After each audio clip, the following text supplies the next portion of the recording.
est d'abord dessiné.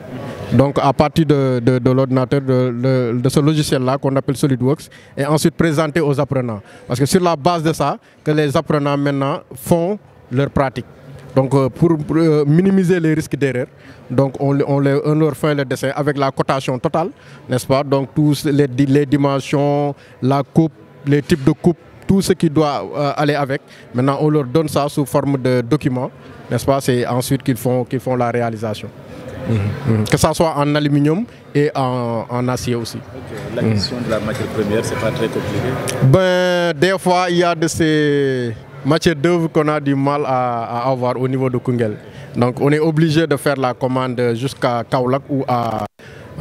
Touba, Mbacké, n'est-ce pas? Bon, par exemple, les 2 machines que j'ai eu à construire, donc il a fallu que je fasse la commande au niveau de Kaolack parce que je ne pouvais pas l'avoir au niveau de Koungheul. Voilà. Et les outils de travail sont... Les outils, bon, pour le moment, vraiment, on se débrouille avec ce qu'on en a juste, mais il nous manque quand même énormément de choses. Vraiment, si on pouvait avoir l'aide des autorités par rapport à cela, ça nous aiderait beaucoup. Parce que vous savez, actuellement, ce qu'il faut comprendre, c'est que l'enseignement technique et la formation professionnelle, nous, même la soudure que nous faisons est actuellement dépassée.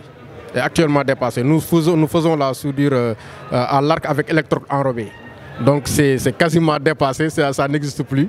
Donc il y a d'autres types de soudure, hein, les soudures TIC, MIG, MAC. Donc ce sont ces types de soudures-là qui sont maintenant utilisés au niveau de la sous-région et de l'extérieur. Il faudrait maintenant que le Sénégal s'adapte, n'est-ce pas, à ces réalités-là. Ouais, parce que si on veut que nos apprenants soient compétitifs au niveau régional et au niveau international, il faut impérativement qu'on aille vers cela. Voilà. En collaboration avec le directeur, pour nous faire une liste des outils dont vous avez besoin. Inch'Allah, il n'y a pas de problème. Non, je vous en prie. Allez, réalisation, mon école, si nous élèves CAP, nous avons réalisé. Donc, l'idée de faire un genre de simulateur. Vous avez un circuit d'éclairage et de signalisation automobile. Donc, premièrement, il y a un éclairage en partie, signalisation. Éclairage, moi, il permettre de voir et de signalisation, moi, il permettre de voir ses intentions. Par exemple, vous pouvez modifier l'allure, ou vous faites un internet, etc. Premièrement, monsieur Ning, il faut le veilleuse. Voilà, donc, les feux de position. Communément, on dit les veilleuses. Ok. Voilà, après, on a les feux de croisement. On dit d'habitude. Donc, ça permet de éclairer le demain. Voilà. Voilà. Donc, ici, on a les phares. On dit communément les feux de route. Donc, ça permet de faire appel etc. Ok. Voilà. Ici, on a la partie signalisation. On a la signalisation partie gauche et partie droite. On a par intermittence. Quoi. Ok. Après lolu, on a les feux de recul. Les feux qui sont enclencher marche arrière avec des dougou quoi. Donc les feux yi. Après là, on a les feux de. Ok, voilà. Les feux de stop moi permettre tay ki nek sa ginaaw mu meuna xam sa intention wala da ngay taxaw quoi. Voilà, donc simulateur bi à peu près li la. Benen partie bi des peut-être moy l'avertisseur sonore quoi. Moy li gaay di wax klaxon actionnel. Voilà, donc li moy l'avertisseur sonore hein. Moy klaxon bi quoi. Bon. En quelque sorte li mo nekone présentation bi nga xamantene boy mom lañu réaliser avec l'aide de la structure métallique ñom ñoo réaliser cadre bi ni quoi. Léegi suñu apprenants ñom ñoo def installation bi ak ki ni quoi. Voilà, en quelque sorte li la won quoi. Voilà. On est dans la salle atelier mécanique automobile quoi. Dañoo jënd commodo bi jënd feuille etc. Légui boy câblage bi lañ def quoi. Dañ koy def comme tay bu nekkon ci auto nu muy démé. Mu jaar ci par des appareils de commande ak ay appareils nga xamné ay appareils de protection la mom lañuy wax moy relayer leen né. Ñom ñoy protéger circuit bi pour surintensité pour ñu baña lax ak yoy quoi. Voilà. Lolu.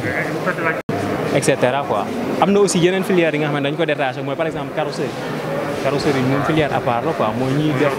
très bien, moy ñi def tôlerie quoi. Voilà. aussi lii tamit ci réalisation la bokk mooy promo bi génn daaw ñoom ñoo ko réalisé woon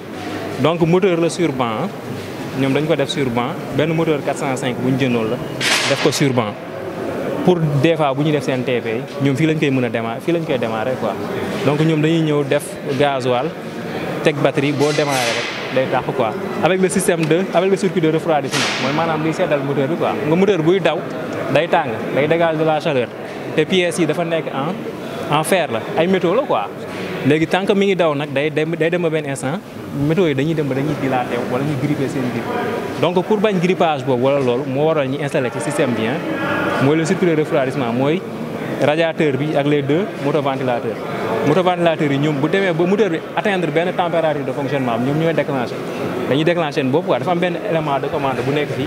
moom la ñuy wax thermocontact moom day nekk benn genre interrupteur thermique la bu nga xamante ne bu demee ba radiateur bi dafa am benn température bi bu ko détecté rek day taal boppam automatiquement quoi pour mën a refroidir circuit bi quoi voilà. feuille am na benn hauteur bu muy nekk bu suufee trop day sëgg yow miy dawal doo mën a gis bu baax quoi mais aussi bu kawewee trop ça risque d'éblouir ki nga xamante ni moom nga jaakaar lool voilà donc appareil bi moom mooy permettre nga mën a régler tey say phare quoi ba nga xamante ni yow di nga gis normal ba pare aussi doo mën a gêner ki nga xamante ni moom mooy ñëw sa kanam quoi voilà donc lii mooy réglo phare bi quoi voilà donc. waaw day soulever moteur gis nga boo xoolee dañ fi def poids bi day supporter ba 2 tonnes quoi voilà comme su ma defee nii voilà day jóg quoi day jóg voilà léegi soo bëggee wàccee aussi nii rek ngay def comme voilà pratiquement cric la rek parce que boo xoolee lii nii comme mécanisme cric bi la rek quoi voilà vérin mooy vérin bi quoi semi automatique la quoi voilà donc kii mooy pratiquement li vulgarisateur yi di def tey boo dugalee pneu bi nii voilà da ngay toog léegi su ma tourné da ngay gis ne pneu bi day commencé di summeeku quoi voilà. nekk mécanicien bi voilà loolu la quoi. carrosserie waaw carrosserie dañ ci xamaale dara quoi. voilà donc fii moom lépp la ñuy def par rapport ak garage bi nga xamante ne da ngay def du lay def loo électrique wala mécanique kese voilà fii moom da ngay tuuti lépp ngay laal bii aussi ban essence la quoi pour moteur essence moteur de la diesel la mais kii ban essence la quoi comme li nekkoon fële pratiquement moo nekkaat fii ak système de refroidissement voilà pratiquement loolu la voilà. Merci. Ok. Voilà. Moi, c'est Mouché Mbodj, formateur en habillement, coupe couture. Et je suis là avec mon collègue Mouché Cissé, le chef de la filière, avec aussi 2 de nos apprenants. Maintenant, nous allons passer sur la présentation de nos modèles. La chemise saharienne. Chemise saharienne présentée par les apprenants de la 3e année. Nous avons une formation. Aussi, c'est une jupe à panneau réalisée par les apprenants de la 1re année couture. Ça aussi sont des modèles de robes avec leur jupe. Ça, c'est un lit chemisier là, représenté par les apprenants de la 2e année. Nous avons chemisier. Ak yeneen modèle lii aussi sont des modèles de costumes africains lii aussi ay modèle costume africain lañ waaw lii yëpp élèves yi ñoo ko représenté ñoo ko ñëw avec les 4 modèles là waaw précision ma bëgg a def rek mooy formation professionnelle nu ñuy ñawee ak yeneen tailleur yi am na différence ndaxte fii boo xoolee le processus de réalisation d'un vêtement c'est-à-dire processus bu ñuy def pour ñu ñaw yére bu ñu jëlee les mesures ba pare dañuy dem am lu ñu wax le tracé de la définition du modèle loolu tracé boobu comme ñuy jàng dessin technique la boobu la ñuy def pour ñu gën a modèle bi bu ñu gënee loolu am na beneen étape boo xam ne moom la ñuy wax le patronage industriel moom la ñuy def ñu gënee l'empreinte yokk les valeurs de couture ñu am le patronage industriel l'autre étape mooy patronage industriel boobu bu ñu ko daggee ba pare lu ñu am loolu moom la ñu tuddee le patron boobu la ñuy teg ci kaw tissu bi dagg ko door a dem ci machine bi def la réalisation waaw. terewul aussi technique yi ngeen di gis ñuy def dans les ateliers ñun dañ koy def loolu la ñuy wax la coupe à main levée nga jël sa mesure rek dem directement ci tissu bi nga dagg ko dem ñaw waaw loolu kii na mais coupe bu ñuy def avec le patronage industriel moo ëpp mooy ëpp qualité ndaxte boobu dafay nekk sur mesure te day nekk formule yoo xam ne duñ naxe te boo paree boo toogee ci machine bi loolu ciseau amatu fa kii à part dagg weñ kese alors que ñeneen yi buñ daggee dañuy toog ci machine bi ak seen ciseau di dagg mais ñun boo toogee ci machine bi rek amatoo leen looy def da ngay ñaw rek mu pare waaw. bëggoon naa aussi suñu benn apprenant moom mu ñëw jël la parole wax nu ñuy def ba nu mu def ba réaliser ces modèles ndaxte lii ñun ay formateur lañu lii yëpp loxo apprenant yi ñun ay guide rek la ñu nekk dañ leen di guider di leen di dimbale pour ñoom ñu génne les modèles li ngeen di gis fii yëpp ay élèves ñoo ko ñaw lii normalement sax pantalon yi ñuy pare formation ñoo ko ñaw mais bii benn élève bu nekk première année moo ko ñaw hier man maa ko guidé mu ñaw ko waaw. donc tout le monde maa ngi nuyu ñëpp di leen ziar maa ngi tudd Sala Gueye di def formation coupe couture en 3e année fii ci centre bi man nag bon kenn forcé wu ma ci sama métier bi sama liggéey si li may def nii man maa ko bëgg sama bopp maa ko tànnal sama bopp jàng bi kenn forcé wu ma ko daal te dama kaa bëgg dama koo gëm ba vraiment. Merci beaucoup, merci.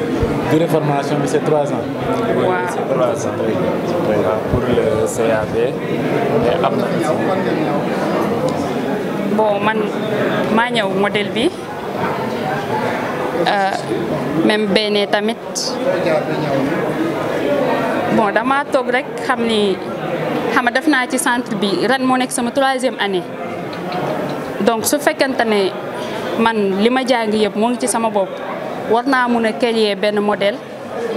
ma dagg ko ñaw ko moo tax bi ñu ma waxee damay def exposé ci kii bi ci Fosco yi dama cee kontaan parce que mooy lool yaakaar naa dinaa fi ñëw loo xamante ni dinaa créer ñaw loo xamante ni nit dina ko mën a xool daal ñu jëndal ma tissu ma def ci yu ciy dem daal. waaw am nañu ay commande kay. déedéet. mais yaa ngi waajal sa bopp. ah. yaa ngi waajal sa bopp. incha allah. ñu ngi leen di nuyu kenn ku nekk ci turam ak santam maa ngi tudd Aïssatou Seck madame Kandji nekk fii ci centre de formation bi comme seen transformatrice maanaam ñun ñooy valoriser les produits de notre terroir ci biir loolu ñu leen ci présenter suñu quelques produits yoo xam ne def nañ ko fii ci centre de formation bi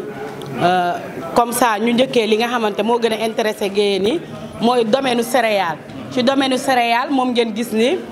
am nañ fi ay caakiri que ça soit muy mil muy maïs bépp céréale buy sax fii dañ koy transformer def ci araw def ci caakiri def ci sànqal def ci couscous waaw loolu dañ ko ciy def ba ta pare buy bi nga xamante ni nit ñi dañ ko ñàkkal solo fii dañ ci dugg def ci transformation bu am doole parce que ci buy bi ñu ngi ciy def galette de buy moom ngeen gis ni ay bonbon de buy la mun nañ ci am ay biscuit de buy ñu ngi ciy def ay jus de buy ñu ngi ciy def ay confiture lépp ñu ngi koy def ci buy bi loolu mooy domaine céréale bi mooy que ça soit les fruits sauvages ak fruits yi nga xam ne ak maraîchage beeg yëpp dañ koy transformer fii ci centre de formation bi suñ jugee foofu ñu ngi ñëw ci domaine bi nga xam ne mooy les fruits et légumes comme gis ngeen fi daxaar bi nga xamante ni nit ñi ci ceeb lañ ko xam dañ ko jël sous forme def ko sous forme de jus naturel mu ngi ni sirop bi c'est concentré soo jugee foofu ba tey ci moom daxaar moom mën nga cee am confiture bi nga xam ne da nga koy loxoti di lekk wala nga def ko ci mburu boo santee géey moo nekk noonu ba tey bisaab bi nga xamante nit ñi ay xooj naan rek lañ ci xam ñun def nañ ko sous forme de sirop concentré ba tey ci lañ génne lii tamit confiture bi parce que loo mën a am ci sirop tamit mën nga ko def ci confiture bi yemul ci produit bépp produit bi sax Sénégal dañ koy transformer fii ci centre de formation bi soo jugee fii yaa ngi ci conserve de légumes parce que léegi dañuy noppal nit ñi bëggatuma nga wax ne man aw ma xaas wala aw ma frigo mënuma bénéficier wu ci légumes yi sax ci réew mi dañ la koy defal sous forme de conserve boo xam ne di nga ko mën a téye 1 an que ça soit jaxatu que ça soit kaani lépp luy sax fii dinañ la ko defal ci anam boo xam ne jàngal la ko da nga koy mën a téye ci at te doo ko dugal ci frigo heure boo ubbee mu bees dañ koy def fii ba tey suñ jugee foofu waaw am na solo ba kay boo jugee foofu dañuy ñëw ci moom citron mooy nga xam ne da ngay xolli rek def sa xorom wala suukar ñu ne déedéet dañ koy def sous forme de sirop mais dañ koy def confiture bi nga xam ne baax na ci pour sama genre gi nga xam ne dañoo bëgg a dégraissé wu moom nag ku ko xamul doo ko lekk parce que neexul trop garab la moom confiture bi moo nekk ni citron boo jugee foofu nga ñëw ci gingembre bi ngay gis nii moom moo nekk nii ci leen defar ay sirop dañ ciy defar ay pastilles jinjeer dañ ciy defar ay épices naturelles yëpp dañ koy defar fii ci centre bi ba léegi moom dañ koy booleeg buy bi def ci ay galette dañ koy def ci gerte bi def ko ay croquettes gingembre moom ngeen gis fii ci kanam waaw yooyu leen fi am di leen ko présenté am na yeneen tamit ku bëgg rek soo ñëwee fii di nga ko am dina set dina neex dina sell te dañ la koy jàngal avec plaisir parce que bëgg nañ xam-xam bi nekk ci ñun ñu transmettre ko suñuy doom suñuy sœur même suñuy frère parce que liggéey bi du jigéen rek góor bu ko bëgg man déjà ki ma ko jàngal fi ma ko jàngee góor la ma dolli ci nag mère Khady Ndiaye nga xam ne gaynde googu moo waaf ci ñun tey li nekk ci ñun xam ngeen ma su ma jugee fii damay solaa sama leneen dem feneen mais métier dafa wóor insérer leen xale ci école de formation yi parce que nag xam-xam métier dafa gën a wóor lépp looy gis mën nga am sa bureau soo paree teg ci sa métier kon boog bàyyi leen xale yi di leen ko yombalal ñuy gërëm directeur moom gaynde la parce que très franchement centre de formation bi su melee ni c'est grâce à lui nit ku baax la ku jàppale élèves yi la ku baax il est sans façon ñun ñi ñëpp tey daf ñu xëcc ci intégré nañu c'était pas nekkul force kon boog directeur Jean ñu ngi lay gërëm yéen ñëpp di leen gërëm di leen sant produit yaa ngi nii nag na lépp jeex amul dem de da ngeen di jënd lépp lii ngeen maye merci wasalaam. produit yu bokkul moom gerte dinañ ci defar gerte caaf dinañ ci defar gerte suukar bi que ça soit mu ànd ak jinjeer wala muy meew dinañ ci defar saabu dinañ ci defar diwlin dinañ ci defar ay beñe gerte ak yeneen ba mu mat fukki produit ak ñaar dañ koy liggéey fii ci Koungheul fii ci centre bi ba tey. mboq dañ si def lu extraordinaire dinañ la si defar biscuit dinañ la si defal bonbon dinañ la ci defal cere ji am na sànqal am na brisure am na garbu dijj bi comme wóor yiñ ci mën a génne daal macha allah buñ ko doon lim fii ba suba du jeex waaw ci moom mboq. waaw yooyu la xam comme la ñuy bay fii. waaw yooyu ci lañ gën a aay sax yi ñuy bay fii déggoo sama commencement wax ma ne lépp luy sax fii ci diwaan bi Koungheul dañ la koy dëbbal ba mu nooy nepp ñu transformé la. foño waaw foño jeex na nii mais dañ koy transformé moom tam. bonjour nuyu naa leen yéen ñëpp bàyyi ma ci kenn kontaan naa aussi tamit ci présence bi waaw suñu réalisation yi mooy nii lii nii am nañ ñaari façon entrée lii nii entrée froide la les crudités salade composée lii nii entrée chaude la les mini pizza fii nii les plats résistance la poulet pané la lii nii pomme chips yi nga xam dañ koy jaay ci EDK bi bu ngeen ko bëggee mën nañ koo kii fii mën nañ koo réaliser fii nii par commande waaw lii nii dessert la yu nekk fii nii ci kaw moo nekk les bavarois yu nekk fii di ci assiette yi nekk les tartelettes waaw suñu gâteau moo ngi di suñu gâteau bi moo nekk nii. beñe dugub bu ngeen ko bëggee rek. man la madame Sène formatrice en restauration maak madame Sow mais ñoo doon accompagner élèves yi ñii ñooy waa 3e année bi ñoom ñooy génn ren ñoom ñoo doon def réalisation bi nii ñun dañ leen a assister kese léegi ñoom dañoo réaliser benn entrée froide def ko salade composée réaliser benn entrée chaude def ko ay mini pizza plat de résistance ñu réaliser poulet pané def pomme chips accompagner ko feenee dessert la def nañ fa ay tartelettes ak 3 crèmes yu différents lii ni ci verre yi bavarois ribané la tudd lii ni génoise la à la crème loolu lañ leen fi présenté tey c'est ça.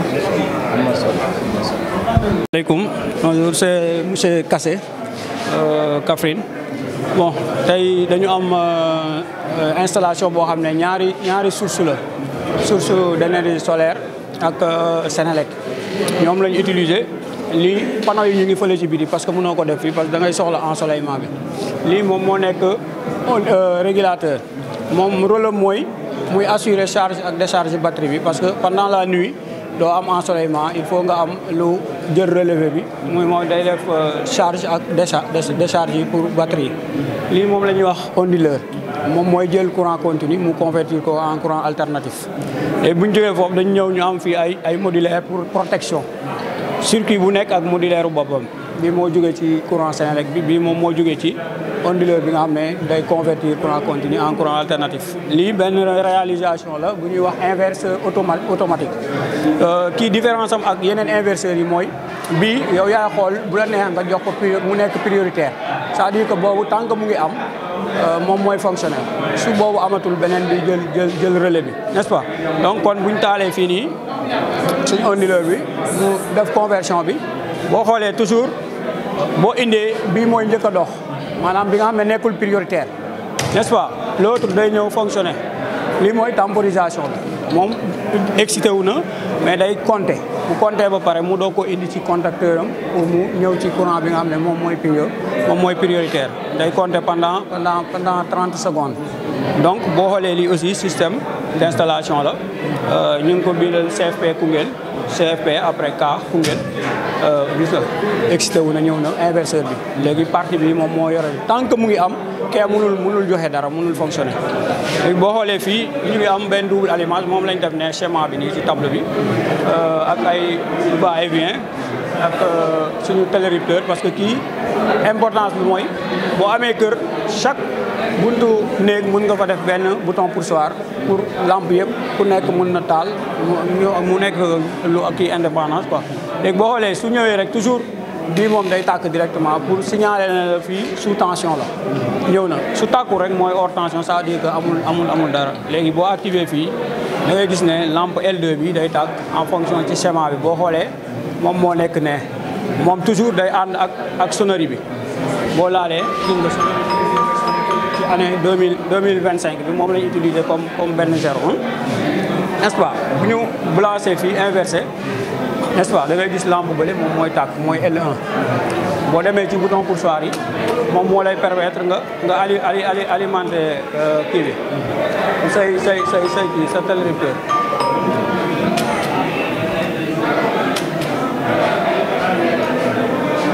voilà parce que va-et-vient bi moom moo nekk nii moom dafa yor source télérupteur bi moo nekk nii mooy C6 moo yor source télérupteur bi en même temps moom moo yor prise bi parce que lii prise commandée la pour sécuriser par exemple boo amee yenn matériels yi bëggoo xale yi di ko taal su la nee mën nga jël sa benn interrupteur nga def ko benn point boo xam ne yow rek yaa fay am accès sooy dem nga couper après tant que taaloo ko moom du ñëw moom ak sonnerie bi ñooy ànd moo tax boo xoolee fii ci télé bi doo gis télé bi tàkk parce que bii mu ngi fonctionner mais boo ko bëggee éliminer da ngay laal ci sa interrupteur bouton poussoir après mu fonctionner gis nga yëpp day tàkk boo laalee bii nii nga gis sonnerie bi day ñëwaat mais boo éliminer fii da ngay gis ne après di nga am fële tension ci télé bi mën nga ma taalal kii bi foofu télé bi donc dangay xool ne yow à chaque fois su bëggee taal sa télé di nga ko mën a commander prise commandée am na prise yoo xam ne aussi prise simple la da ngay ñëw rek branché mu dem mais am na yoo xam ne nii prise commandée la voilà solaire nag dafa nekk lu am solo loo xam ne nii instant bii nii pratiquement ñëpp ñu ngi koy commencé di utiliser parce que doo financer loo xam ne nii ay factures yu bari c'est vrai que nag coût bi xaw na cher parce que dañ koy utiliser ci tool yi ak les pompes solaires mais dañ koy utiliser aussi dans les maisons donc aussi ñu lay lancer parce que comme Koungheul amagul filière électricité nga jàpp ci parce que jeunesse bi nekk Koungheul dañu jóge fii di ñëw Kaffrine man maa ngi foofu Kaffrine dans le centre national de formation des maîtres d'enseignement technique et professionnel ak les CS aussi leen jàpp ci bu baax les autorités pour fii mën a am électricité parce que dafa nekk domaine boo xam ne nii dafa nekk domaine boo xam ne lépp loo mën di def da nga koy soxla da nga koy utiliser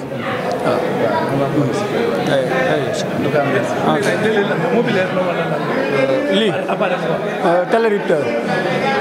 moom appareil de commande la quoi boo xam da nga koy commandé ak fu bari. merci. waaw ginnaaw bu ñu nuyoo le président du conseil départemental vice-président jël nuyoo bi teg ko ci moom teg ko ci loxoom mu joxal ñu ko la présidente du conseil départemental. di nuyu bu baax a baax le maire de la commune Ida Mouride Mor Seck di leen jaajëfal ci taxawaay bi parce que li ñu fekk nii wane na ne wax dëgg yàlla autorités yi def nañ li ñu war a def ndax fekk nañ fi centre de formation boo xam ne mu ngi dox au minimum visite nañ fi 4 expositions yoo xam ne benn bu ne am na ci ay promotion yu génn déjà di jaajëfal bu baax a baax nag le directeur du centre monsieur Faye mi nga xam ne témoignage yi benn la mooy que taxawaayam ci formation professionnelle taxawaayam ci école bi lu mucc ayib la. di wax ne ñi ngi jaajëfal également mairie Ida Mouride ndax tey aussi bu ñu jotee ci foncier bi ba bâtir fi li ñu mel ni yàlla ak ñoom la mais aussi les 2 équipes qui sont succédées au niveau du conseil départemental le président Assane def na ci la mën également la présidente Assane la présidente Socé mu ngi ci waaram ñëw nag tey ñu jagleel ñu bés bi mu nekk occasion boo xam ne dañoo war a valoriser l'enseignement professionnel et technique ndax lu ñu gis fii tey dal na suñu xel bu ñu gisee ci agenda de transformation Sénégal 2050 ñu am ambition d'ici 2029 ci plan quinquennat bi former 700 000 jeunes par an jàpp naa ne l'État de façon globale peut compter sur les centres de formation professionnelle et technique dooleel leen yokku seen taxawaay mais également am une bonne politique de suivi d'emploi je veux dire pour ñi nga xam ne tey ñooy génnee ci école yooyu kon jàpp naa ne tey sunu teewaay ñaar la fi benn bi mooy valoriser centre de formation professionnelle bi mais également inciter la jeunesse à ce que ñu approprier au centre de formation xam ne les filières qu'on développe ici c'est des filières innovantes c'est des métiers c'est des métiers du 21e siècle kon nañu jàpp ne war nañoo mën a ñëw fréquenter fi jàng fi électromécanique jàng fi les métiers du métal jàng fi également la transformation entre autres les métiers de l'agrobusiness yëpp a ngi fi donc damay wax chers jeunes yéen ñi nekk à la recherche de formation dem ba Dakaru dem ba Kaolack dem ba feneen ak feneen di fay seen xaalis mën ngeen a rester fii am fi une formation qualifiante def li ngeen bëgg a def seen avenir ñun na en tant que autorité suñu taxawaay mooy gis nañu que ne am na ci yenn outils de travail yoo xam ne ñi fiy liggéey manqué nañu ko danañ def le plaidoyer pour que incha allah fi ñu ci war a yóbbu ñu yóbbu pour ñu mën ko saafara mais également gis nañu dans le discours également du directeur gis nañu am na ay doléances aussi fi am yoo xam ne moom déjà sax def na ci la ko war mooy bind na yóbbu fu ñu ko war a yóbbu mais ñun également en tant que parlementaire danañ def suivi bu mën a am ay retombées mais également di inciter formation fi génnee bu ñu dem ci kenn ñu leen di employer ñoom seen bopp seen connaissance ils peuvent se lancer dans l'entrepreneuriat déjà bu fekkee ne métti na ci ñoom nañu organiser wu en coopérative ñun en tant que autorité dañ leen guider teg leen ci yoon ñu war a jaar ba ñu mën a am les financements qu'il faut mën a doxal seen bopp ndax loolu réew mi laaj ñi ngi sant ñëpp di gërëm ñëpp jërë ngeen jëf merci beaucoup. mooy sentiment de fierté comme li ma wax sànq mooy ñun xamuñu woon ne sax li am na fi très sincèrement man mënu ma loon wax ne activité yi lañ fay def jàpp naa rek ku nga am na centre de formation professionnelle